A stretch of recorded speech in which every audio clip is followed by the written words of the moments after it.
بلند و بالا اور برف پوش پہاڑیوں کے درمیان واقع وادی کرم قدرت کی رعنائیوں کی زندہ مثال ہے۔ یہاں آب و ہوا سرد اور موسم خوشگوار رہتا ہے، تاہم حالات کی گرمی ایسی ہے جس سے ان نظاروں کو جیسے گرہن لگ چکا ہے۔ کرم ایجنسی کا ہیڈ کوارٹر پارا چنار فرقہ وارانہ فسادات کی وجہ سے ایک عرصے سے ملک کے باقی حصوں سے کٹ کر رہ گیا ہے۔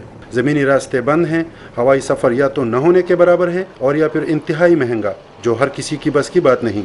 یہ پرائیویٹ جہاز ہے، ان کے لیے بھی نقصان ہے، لیکن ہمارے لیے زیادہ نقصان ہے۔ 9300، 7200، 8700 مختلف کمپنیاں کام کر رہی ہے ادھر۔ صدر زرداری صاحب وہ بھی ہم پر غور نہیں کرتے، اور جو وزیر اعظم ہے یوسف رضا گیلانی وہ بھی غور نہیں کرتے۔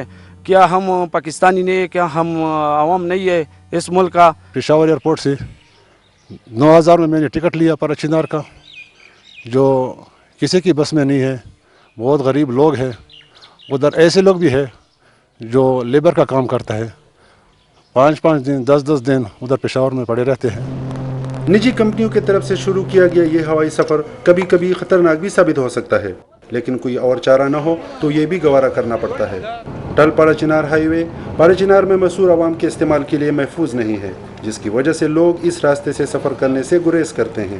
سیکورٹی فورسز کے زیر نگرانی چلائے جانے والے کارواں کبھی کبھار کئی ہفتوں تک معطل رہتے ہیں، جس سے آمد و رفت کے مشکلات کے علاوہ بازاروں میں اشیاء خوردنوش اور دیگر ضروریاتی زندگی کی تاثیر میں رکاوٹیں پیدا ہو رہی ہیں۔ کرم ایجنسی میں موبائل سروس 8 مہینے جبکہ محکمہ ڈاک گزشتہ 3 سال سے بند پڑا ہے۔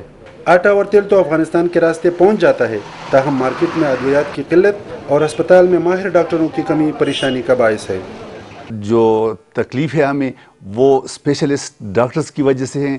اگر اسپیشلسٹ ڈاکٹر ہوتے تو شاید ان سے ہم اور بھی بہتر خدمت کر سکتے تھے اپنی مریضوں کی، مگر پھر بھی خدا کا فضل ہے کہ ہمارے لوکل ڈاکٹرز، جس میں ایک عادت تو وہ اسپیشلسٹ ہے، 1-2 ڈاکٹرز، باقی اسپیشلسٹ تو نہیں مگر کوالیفائڈ ایم اوز ہیں۔ کرم ایجنسی کے دیگر گوں حالات نے تعلیم کے شعبے کو بھی کافی نقصان پہنچایا ہے، چاہے پارا چنار سے سدا ہجرت کرنے والا طالب علم عبدالقادر ہو۔ تقریباً 2 کال کی طرح ہیں، تعلیم میں ضائع شو بالکل۔ 2-3 سال ہوئے کہ ہمارا کالج بند ہے، میری تعلیم بہت متاثر ہو رہی ہے، ہم بے گھر ہو کر صدا آ گئے ہیں اور دوسروں کے ہاں رہنے پر مجبور ہیں۔ اور یا پھر پارا چنار کے ایک نجی اسکول کے پرنسپل علی اکبر، حالات سب کے لیے ایک جیسے ہی ہیں۔ ایجوکیشن کے لحاظ سے کرم ایجنسی بہت آگے تھی۔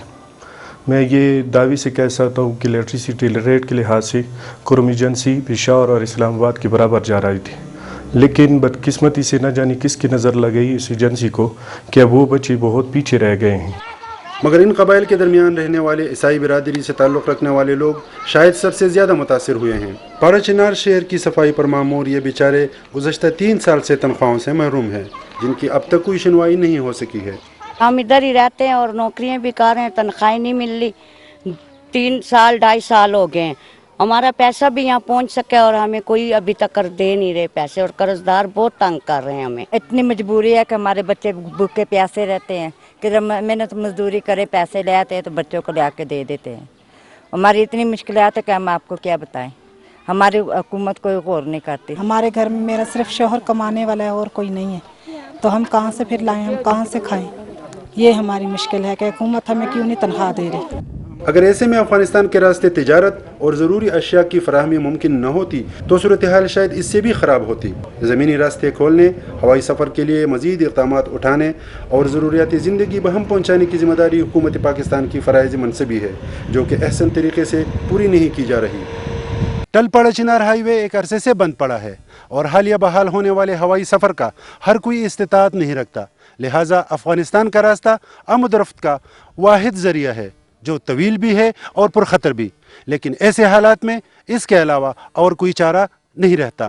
آج کامران خان کے ساتھ کے لیے کیمرہ مین سبتین بخاری کے ساتھ بہروز خان، بڑکی، پاک افغان بارڈر، کرم ایجنسی۔